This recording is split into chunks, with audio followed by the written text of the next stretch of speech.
trying to address climate shocks and also disaster. Ouais, à résoudre le problème du manque de connexion entre les mécanismes d'alerte précoce qui existent actuellement, en facilitant la connexion entre les différents mécanismes pour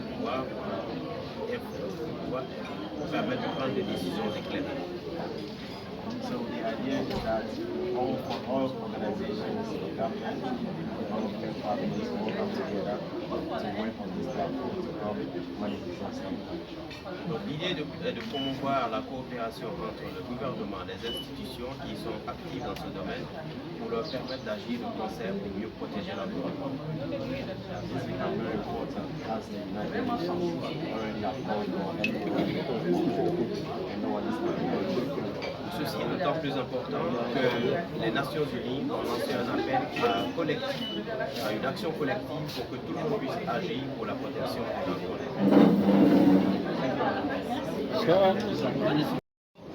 Je suis chercheur à l'Alliance Université internationale de SIAT. Notre bureau est installé à Dakar depuis janvier 2022. Je suis le directeur pays de l'Alliance du Sénégal. Je suis aussi le représentant de One CGIA qui fait l'ensemble de tous les centres CG au niveau du Sénégal. Alors, cette plateforme a été développée dans le cadre d'une initiative qu'on appelle Initiative de résilience climatique, CLIMBE, dont le lancement officiel au Sénégal a eu lieu en juillet 2022. Donc, il y a une composante de CLIMBE qui s'occupe des aspects de gestion de risques climatiques. Cette composante développe un système de gouvernance polycentrique. Et c'est dans le cadre de cette composante-là que AWARE a été développé pour accompagner les gouvernements à gérer de façon très efficace les chocs climatiques. Il s'agit là de l'alerte précoce, de l'action précoce et du financement précoce.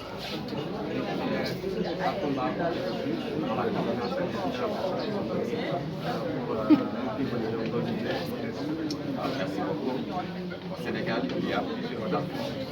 On le sait très bien, plusieurs plateformes. Et on a travaillé à accompagner cette plateforme. Mais la différence entre les autres plateformes et la plateforme AWARE, c'est que AWARE prend en compte l'alerte, l'action et le financement. Et c'est ça qui fait la différence. Et nous pensons que c'est une grande opportunité pour le pays et ça va changer de façon radicale la façon de gérer les chocs climatiques au niveau du Sénégal, la sécheresse, comme les inondations. La plateforme est lancée aujourd'hui. Quand est-ce la mise en œuvre et comment se fera le financement? Est-ce que vous comptez travailler? Officiellement, la plateforme est lancée aujourd'hui. Et après, c'est l'alliance de l'ouverture de voir s'il y a des aspects techniques et aussi des formes. Et ça ne voudra pas dire que la plateforme est déjà prête pour l'utilisation parce qu'on voudra bien intégrer les réalités du pays. L'équipe a travaillé avec des experts au Sénégal ici et cet atelier, c'est une opportunité d'en discuter davantage et d'essayer de parfaire la plateforme. Et demain, il y aura une séance de formation. Il y a des techniciens qui sont invités pour prendre part à cette séance de formation. Et cette formation va permettre d'adapter l'outil au contexte spécifique du Sénégal. Vous avez parlé des aspects de financement, des aspects de durabilité. Tous ces éléments ont été pris parce qu'il ne sert à rien de développer une plateforme sans pour autant pouvoir assurer la durabilité de cette plateforme et l'adoption aussi de la plateforme. Donc c'est un travail continu et l'initiative continue jusqu'en 2024-2025 et ça va se poursuivre et nous sommes convaincus que la plateforme va être une réalité et sera vraiment de l'exploitation de l'agriculture. au sein de l'Agence nationale de l'aviation civile et de la météo. Le Sénégal fait partie des pays bénéficiaires.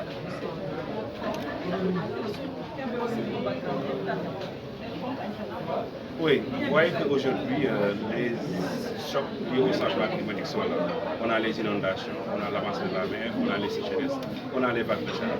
Donc l'idée était de se dire que comment faire pour trouver une plateforme qui nous permette non seulement d'avoir tous les secteurs travaillant ensemble en synergie, pouvoir, quand il y a une alerte, repérer directement l'alerte, ensuite savoir qu'est-ce qu'il faut faire, quelle est l'action à prendre. Donc là, c'est les experts, les communautés, n'est-ce pas, les services se mettent ensemble.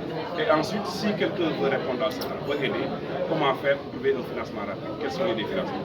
Donc cette plateforme-là se veut, n'est-ce pas, une entité regroupant tout ce que j'ai en train de dire, pour que n'importe qui puisse rapidement, quand il y a un puisse trouver exactement comment faire, qu'est-ce qu'il faudrait faire rapidement et régler le problème. Parce que tout le problème, c'est de soulager les populations. Quand il y a un problème, il faudrait voir comment soulager les populations. Et comme les aléas sont répétitifs, les inondations, on se voit toutes les années, les vagues de chaleur, la même chose, on sait quels sont les gens qui travaillent, quelles sont les communautés qui sont impactées. Donc pourquoi trouver un outil facile à utiliser aujourd'hui en ligne qui permettra à tous les acteurs, n'est-ce pas, de contribuer rapidement pour soulager les populations.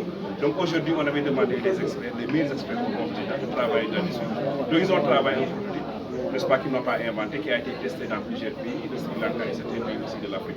Maintenant, il s'agissait au Sénégal de pouvoir bénéficier de cela et maintenant de pouvoir le tester, de pouvoir le présenter aux différents experts.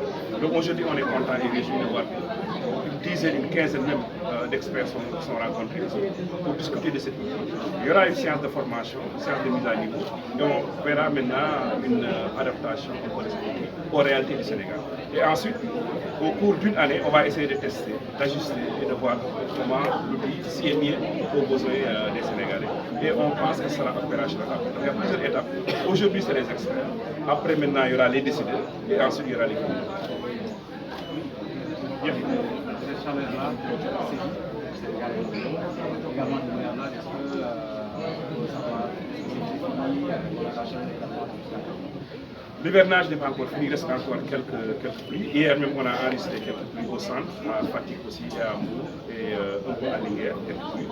Mais disons, la majeure partie, en tout cas, des précipitations sont vraiment finies parce que le fit est encore très bas.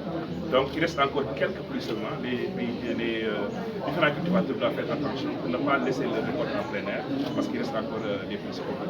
La chaleur, c'est la période, en fait, c'est la période de chaleur. Quand il y a de la pluie, on sent moins la chaleur, mais je pense qu'avec la pluie, avec maintenant la fin de la saison pluvieuse, le mois d'octobre en général, c'est un mois assez chaud. C'est le mois de mai, on a un pic, un autre mois, c'est le mois d'octobre, et ensuite viendra l'avancement en hiver vers le mois de décembre.